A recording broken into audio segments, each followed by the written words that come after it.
అన్నా చెల్లెళ్ళు అక్క తమ్ముళ్ళు ఎంతగానో ఎదురు చూస్తున్న రాఖీ పౌర్ణమి వచ్చేసింది.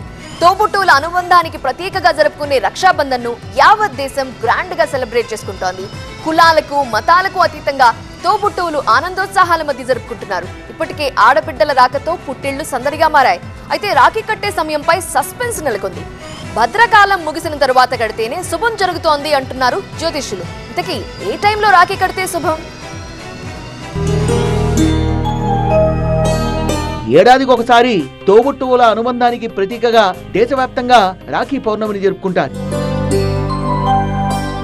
ఈసారి ఈ రాఖీ పౌర్ణమి చాలా స్పెషల్ అంటున్నారు జ్యోతిష్యులు. ఇవాళ రాఖీ పౌర్ణమి జరుపుకునే వారికి 7 శుభయోగాలు పుట్టుకొస్తాయని చెప్తున్నారు. రవియోగం, శశిరాజయోగం, శోభన యోగం, బుధాదిత్య యోగం, సర్వార్థ సిద్ధి యోగం, శుక్రాదిత్య యోగం, లక్ష్మీనారాయణ యోగం పొందుతారని చెప్తున్నారు. శ్రావణ మాసం సోమవారం శ్రావణ పౌర్ణమి రోజున ఆకాశంలో అద్భుత దృశ్యం ఆవిష్కృతం కానుంది. ఆకాశంలో బ్లూ మూన్ కనిపించబోతోంది. చంద్రుడు భూమికి దగ్గరగా ఉన్నప్పుడు సూపర్ మూన్ లేదా బ్లూ మూన్ అని పిలుస్తారు.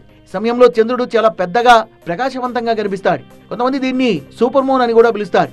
ఇది 2 రోజుల పాటు ప్రకాశవంతంగా కనిపించనుంది. 3వ రోజు నుంచి చంద్రుడి పరిమాణం తగ్గడం ప్రారంభమవుతుంది. రోజు ఉండే చంద్రుని కాంతి కంటే సుమారు 30% ప్రకాశవంతంగా ఉంటాడు. అరుదైన ఈ ఖగోళ అద్భుతాన్ని చూడడానికి ప్రజలంతా కూడా ఆసక్తిగా ఎదురుచూస్తున్నారు. 150 ఏళ్లకోసారి వచ్చే ఈ బ్లూ మూన్ ప్రభావం ఈసారి రాఖీ పౌర్ణమిపై ప్రభావం చూపుతుందని చెప్తున్న జ్యోతిష్యులు శ్రావణ మాసం పౌర్ణమి రోజున బ్లూ మూన్ రావడం చాలా విశేషమంటున్నారు. అయితే భద్రకాలం సమయంలో రాఖీ కట్టకూడదని చెప్తున్నారు. దీనివల్ల మంచి ఫలితాలు ఉండవంటున్నారు. 150 సంవత్సరాల తర్వాత బ్లూ మూన్ అనే ఆవిష్కారం రావటం ఇది ఒక చాలా విచిత్రమైనటువంటి ఒక అద్భుతమైనటువంటి ఒక ఆకాశంలో జరగబోతుంది. బ్లూ మూన్ రోజున ప్రత్యేకంగా ఆవిష్కరిస్తున్నది కాబట్టి ఈ రోజు తిథి మారుతుంది కాబట్టి 1:30 నుంచి రాత్రి 9:08 వరకు ఈ యొక్క కార్యక్రమాలు జరుపుకోవాలి. ఈ ముహూర్తాన్ని కట్టుకుంటే తమ్ముడు గాని అన్నకు గాని వాళ్ళకి శుభం జరుగుతుంది. వారు అనుకున్న విధానమైనటువంటి ఒక ఐశ్వర్యం ప్రాప్తి కలుగుతుందమ్మా.